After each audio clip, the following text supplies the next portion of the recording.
Ana sama Bang Ilham nih sebagai divisi lapangan yang mengerjakan seluruh di lapangan. Lele lepas, ular masuk parit, banyak lah masalah-masalahnya itu kan.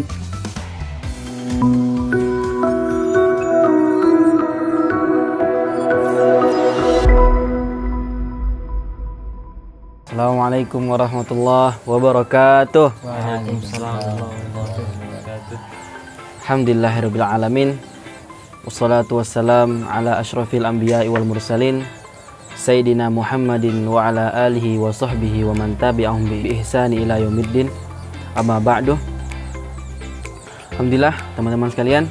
Nah, sekarang kita udah bersama santri khidmah Hanjongan. Nah, sekarang kita mau tanya nih, apa sih pengalaman, tantangan, terus keluh kesah selama khidmah di Labaik Anjongan ini? Langsung aja, ada istilah kata, ada pepatah yang mengatakan ndak kenal maka ndak sayang. Nah, untuk itu biar lebih akrab ya, kita perkenalan dulu. Nah, dari yang sini nih, nama antum? Nama saya Ferdiansyah. Nama saya Ilham Ramadan. Iqbal Hamdi. Sekarang kita akan bertanya atau mengupas lagi pengalaman-pengalaman yang udah kawan-kawan kita ini hadapi selama khidmah di pesantren Labaik Anjongan. Nah, yang pertama kita mau dengar dari Perdi nih. Per, apa sih Per pengalaman yang udah antum dapatkan selama di sini nih? Baik, bismillahirrahmanirrahim. Kalau pengalaman di sini lumayan banyak sih. Karena kan saya di sini kan ditugaskan untuk di lapangan. Karena banyak kan. Sebenarnya saya di yang pertamanya di apa? Ngabdinya itu di Ngarak. Nah, di Ngarak. Setelah beberapa bulan sana tuh langsung dipindahkan di sini untuk bertugas di lapangan. Lapangan tuh apa sih tugasnya? Kalau untuk lapangan ini lumayan banyak. Lumayan banyak. Salah satu itu nebas. Kalau ada untuk ratakan tanah nih yang tinggi. Nebas sampai ke hutan lah ya. Mesti gitu. Ada atau tebak pala ular gitu? Tidak ada sih. Oh, enggak ada, alhamdulillah ya. Ya. Nah, entah salah-salah tebas kan, tertebas pala ular. Bes. Terus tantangan apa? Tantangannya kalau bagi saya di lapangan ini cukup menantang sih. Cukup menantang di lapangan nih. Soalnya kan kita kan apa? Nah, misalnya kayak nebas tuh. Kalau kita tidak hati-hati tuh, kadang parang itu terpleset. Terkena tangan, lukaan, kaki biasa. Kalau tak ada parang pakai mesin. Nah, yang lebih sakit ini pakai mesin. Apa pula tuh? Karena kan kalau di motor pakai mesin kan motong biasa di jalan nih. Kan banyak batu. Iya. Itu kadang batu masuk mata. Sampai kena kaki luka. Sering nebas kena batu, kena mata gitu. Terus apa lagi? Jadi sih cuma itu aduh yang paling sakit benar. Oke. Sakit benar ya. Pengalaman Bang Perdi, tantangan sampai apa? Batu masuk dalam mata ya. Sangat cukup menantang gitu kan. Terus kita mau dengar lagi nih keluh kesah atau pengalaman dari kawan kita Ilham. Nah, gimana nih Ham? Pengalaman yang udah antum dapatkan di sini nih. Assalamualaikum warahmatullahi wabarakatuh. Kalau untuk keluh kesah atau tantangan, mungkin semenjak khidmah nih karena diutus memang suruh jadi pengajar. Jadi kita nih harus pertama kan sebagai seorang pengajar, kita tuh harus paham apa yang kita ajarkan. Terus kita harus bisa memahamkan kepada santri apa yang mau kita ajarkan. Kalau tantangannya sih karena sih sebagai pengajar, jadi kita tuh susah mau bagi waktu kita sendiri. bagi waktu. Kalau kita dulu di pondok kan, pas lagi mondok, kita waktu itu memang udah diatur sama ustadznya. Jadi kalau di sini itu pertama kita yang ngatur juga buat mereka, terus kita juga harus bisa bagi waktu buat diri kita sendiri. Jadi di sini ini kita ada juga hikmahnya. Kita bisa belajar manage waktu. Terus tantangannya atau keluh kesahnya sih karena saya dapat bagian asrama. Jadi seperti yang di pondok dulu pasti ada yang santri berkeluh kesah kepada ustadznya. Ustadz gini Ustadz. Jadi sini kita sebagai pengasuh mereka, kita harus melayani mereka. Kita harus lebih paham lah gitu ya. Lebih paham. Kadang mereka datang kasih keluh kesah, sedangkan kita punya keluh kesah gitu kan. Iya. Belum nggak selesai masalah kita, dia datang bawa masalah gitu kan. Tapi kita harus lebih profesional sedikit lah, harus menutupi kalau misalkan kita ada keluh kesah. Nggak apa, mereka harus nggak tahu gitu ya. Iya. Terus kita pun harus belajar menghibur mereka, menghibur supaya tidak sedih dan supaya kita bisa membuat mereka tuh bagaimana cara mereka biar betah di pondok ini, biar semangat belajarnya. Insyaallah ya. Dari keluh kesah Ilham tuh cukup lumayan tantangan dari segi apa namanya tadi itu, membagi waktu yang tadinya waktu kita diatur, sekarang kita harus mengatur waktu untuk orang lain dan kita mengatur waktu untuk diri kita sendiri gitu. Masya Allah sekali ya kita tantangan itu. Kita harus membagi waktu dan segalanya.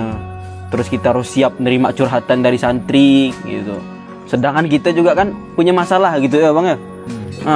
Punya masalah. Masya Allah cukup mengesankan.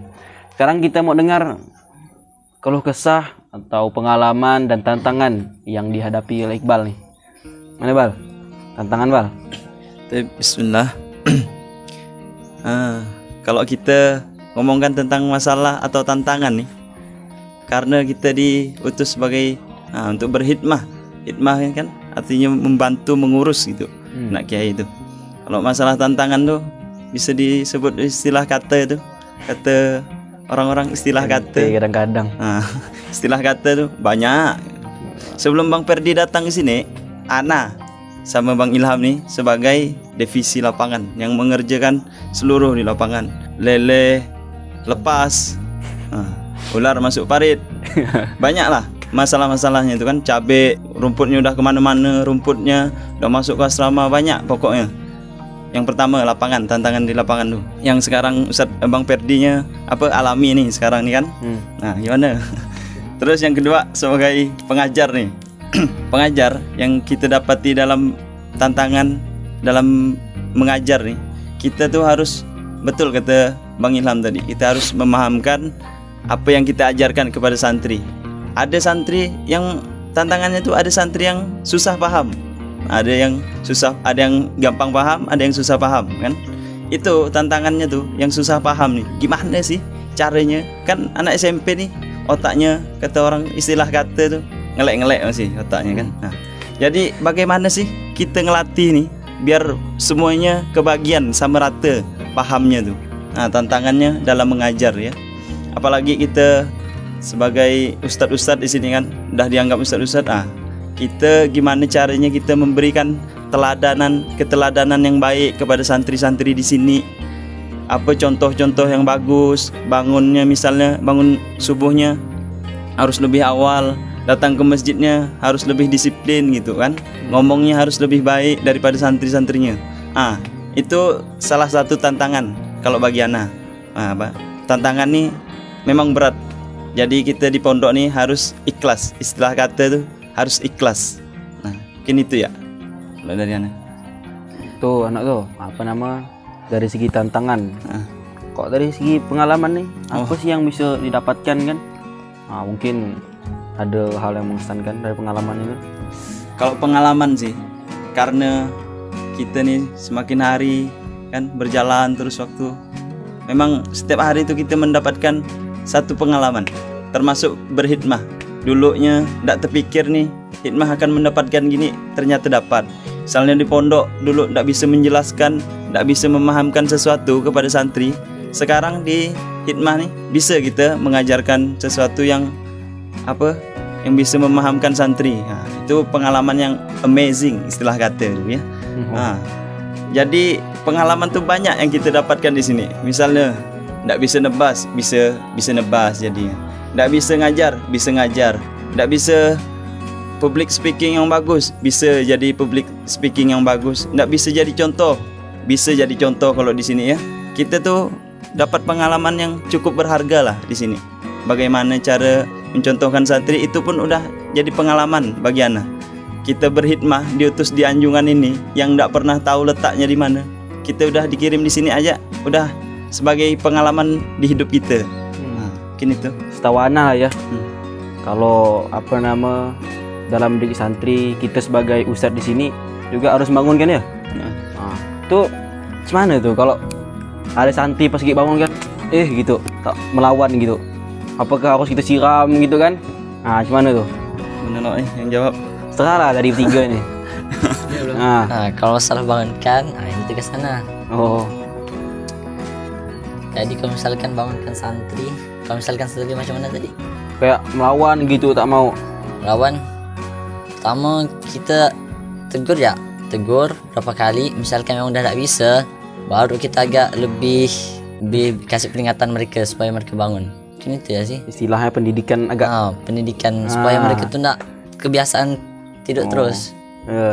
Jadi nanti kalau misalkan kita ingatkan terus kan, lama-lama mereka terbiasa bangun cepat. Ustaz nih marah-marah terus, bosan aku dengar. Kan mereka cepat-cepat pergi. Tuh bagian pengajaran dan di asrama ya. Nah, terkhususnya sama Iqbal sama Ilham nih, dia di bidang asrama dan pengajaran. Dan apa sih menurut antum, atau apa sih harapan antum nih untuk Labaik ke depannya?